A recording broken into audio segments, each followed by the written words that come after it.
Blanche-Neige et les 7 nains. Il était une fois un magnifique château dans un pays lointain.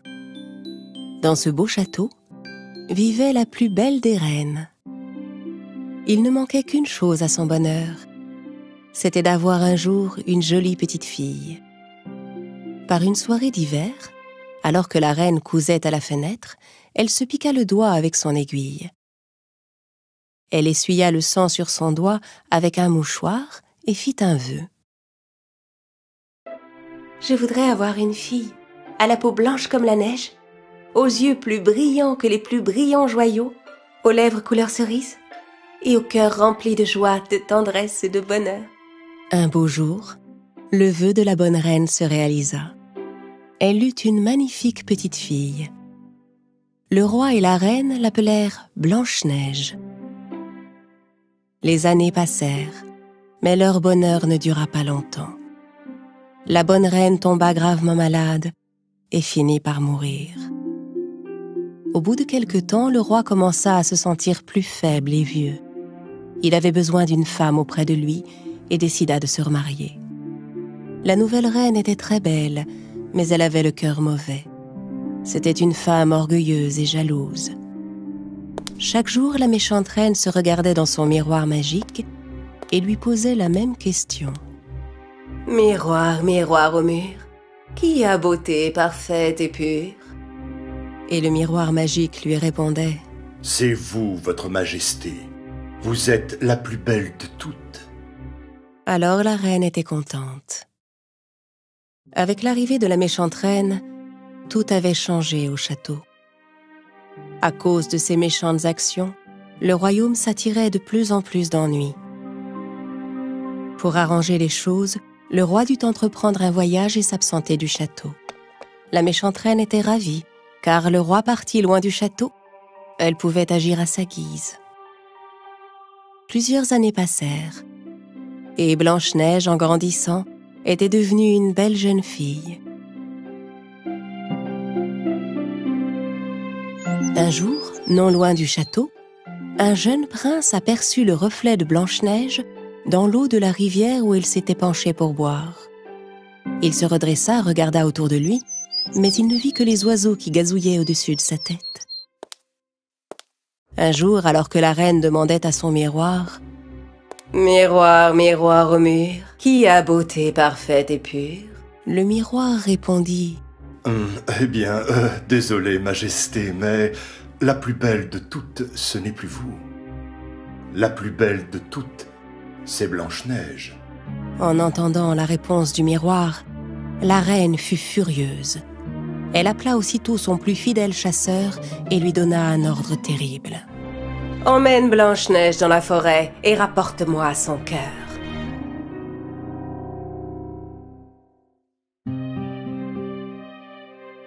Les soldats amenèrent Blanche-Neige auprès de la reine. « Oh, ma chère Blanche-Neige, j'ai pensé que tu devais t'ennuyer dans ce château. Sors, va prendre un peu l'air dans les bois et ne t'en fais pas. Mon plus fidèle chasseur veillera sur toi. » Le chasseur conduisit Blanche-Neige au cœur de la forêt. Il devait obéir aux ordres de la reine.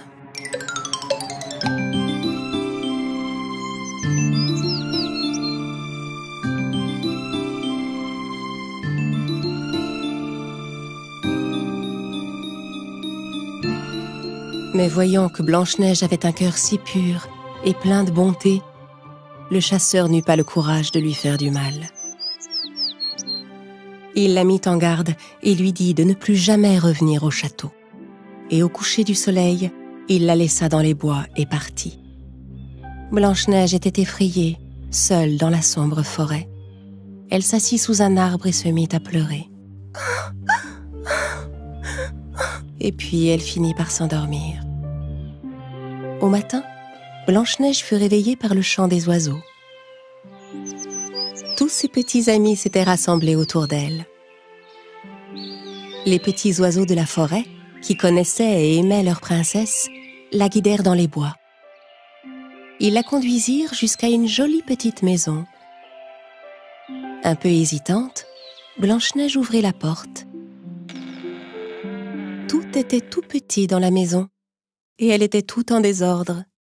Blanche-Neige se demandait bien à qui pouvait appartenir cette maison, mais elle n'avait nulle part où aller. Elle décida de tout nettoyer.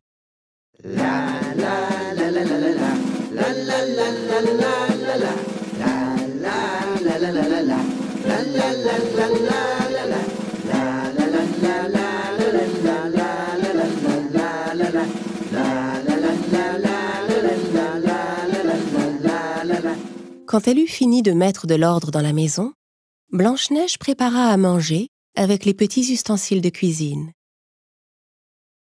Comme toutes les autres choses de la maison, les lits étaient tout petits. Mais Blanche-Neige était si fatiguée qu'elle tombait de sommeil. Elle se dit qu'aucun mal ne pouvait lui arriver dans cette maison et s'endormit sur des lits qu'elle avait rapprochés. Le soir venu, les 7 nains à qui appartenait la charmante maison rentrèrent de leur travail. Quand ils entrèrent dans la maison, ils furent tout étonnés. Toute la maison était propre et rangée, et il s'y répandait une délicieuse odeur. Simplet voulut se servir un bol de soupe, mais il en renversa par terre. Prof essaya de comprendre ce qu'il se passait. Il y a quelque chose de louche dans toute cette histoire. Qui a fait tout ça? Après une bonne nuit de sommeil, je suis sûr que je pourrai éclaircir ce mystère, dit Dormeur en bâillant. Les 7 nains montèrent sans bruit à l'étage. En entrant dans leur chambre, ils furent stupéfaits. La plus belle jeune fille qu'ils aient jamais vue dormait sur leur petit lit. Alertée par le bruit, Blanche-Neige se réveilla effrayée. Elle découvrit les 14 yeux des 7 nains qui la dévisageaient. Hésitante, elle finit par leur dire « Je m'appelle Blanche-Neige. Je suis désolée si je vous ai dérangé. Je ne voulais rien faire de mal. » Ça ne fait aucun doute, parce que si c'était le cas, jamais vous n'auriez rangé notre maison et cuisiné pour nous, répondit Prof, et il les présenta tous. Nous sommes les 7 nains. Voici Joyeux, Grincheux, Simplet, Atchoum, Timide, et moi je suis Prof pour vous servir. Et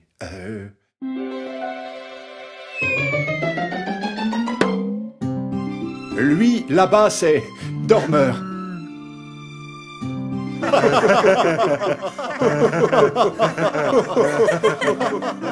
Blanche-Neige était si heureuse d'avoir rencontré 7 nouveaux amis. Elle leur raconta tout ce qui lui était arrivé. Les 7 nains étaient désolés d'entendre son récit. Ils lui proposèrent de rester avec eux. Blanche-Neige accepta de rester et les aida autant qu'elle le pouvait. Ils menaient tous ensemble une vie heureuse et paisible. Malheureusement, leur bonheur ne dura pas longtemps. Un jour, la reine demanda à nouveau à son miroir magique « Miroir, miroir au mur, qui a beauté parfaite et pure ?» Alors le miroir répondit « Eh bien, je suis désolé, Majesté, mais vous n'êtes pas la plus belle de toutes, ma reine. C'est Blanche-Neige qui est la plus belle. » La reine avait cru que Blanche-Neige était morte. Comprenant qu'elle avait été trahie par le chasseur, elle décida de finir le travail elle-même. Ce matin-là, comme tous les matins, Blanche-Neige disait gaiement au revoir aux 7 nains qui partaient au travail. Prof lui répéta ses recommandations. Et surtout n'oublie pas, si jamais un inconnu vient frapper à la porte, en notre absence, ne lui ouvre sous aucun prétexte. C'est promis, prof. Mais vous ne soyez pas en retard. Alors que Blanche-Neige préparait le dîner, on frappa à la porte. Elle n'attendait pas pourtant les 7 nains de sitôt. Qui est là? Prof, est-ce que c'est déjà vous? Derrière la porte, elle entendit une vieille femme. Allons, mon enfant, je ne te veux aucun mal. Ouvre-moi, je te prie. En regardant à travers le judas, Blanche-Neige vit la pauvre vieille femme et pensa qu'elle ne pouvait pas lui faire de mal. Elle ouvrit la porte. Ah, merci. Charmant enfant, je ne suis qu'une pauvre vieille femme qui passe par là. Si tu pouvais m'offrir un bol de soupe, je te serais infiniment reconnaissante. Blanche-Neige fit entrer la vieille femme et lui servit un bon bol de soupe chaude.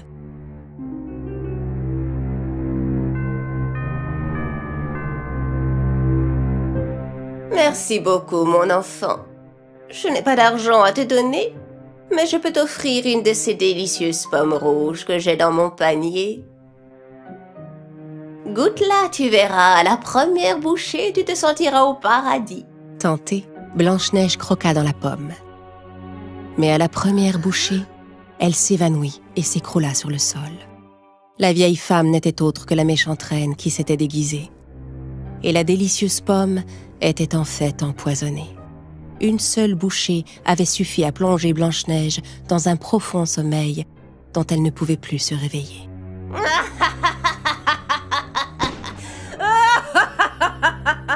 En rentrant à la maison, les 7 nains découvrirent Blanche-Neige étendue sur le sol. Et Prof trouva la pomme tombée à côté d'elle. La pomme qu'elle a croquée doit être empoisonnée. C'est sûrement un coup de la reine. Même dans son profond sommeil, Blanche-Neige était si belle que les 7 nains l'allongèrent dans une boîte en verre qu'ils placèrent en haut d'une colline pour que tous ses amis de la forêt puissent continuer de l'admirer. Un jour, le prince vint à passer dans la forêt où Blanche-Neige était endormie. Ses amis les oiseaux le conduisirent à l'endroit où elle se trouvait pour qu'il puisse la voir. Le prince n'en croyait pas ses yeux. La belle princesse qu'il avait aperçue dans le reflet de l'eau et qu'il n'avait jamais pu oublier était étendue devant lui. Il souleva le couvercle de la boîte et lui donna un baiser. À cet instant, les rêves de Blanche-Neige et du prince se réalisèrent enfin. Leur amour réussit à vaincre le sortilège et Blanche-Neige ouvrit les yeux. Au même moment, ayant appris tout ce qui était arrivé à sa fille, le roi brisa le miroir magique et ordonna qu'on chasse la méchante reine du château.